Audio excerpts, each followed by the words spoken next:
সত্য প্রমাণের জন্য আল্লাহ তাআলা মশা কিংবা তার চাইতে উপরে যা কিছু আছে তার উদাহরণ দিতেও লজ্জাবোধ করেন না।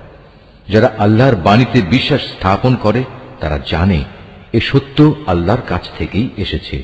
আর যারা আগেই সত্য অস্বীকার করেছে তারা একে না মানার অজুহাত দিতে গিয়ে বলে, আল্লাহ তাআলা এ উদাহরণ দ্বারা কি বুঝাতে চান?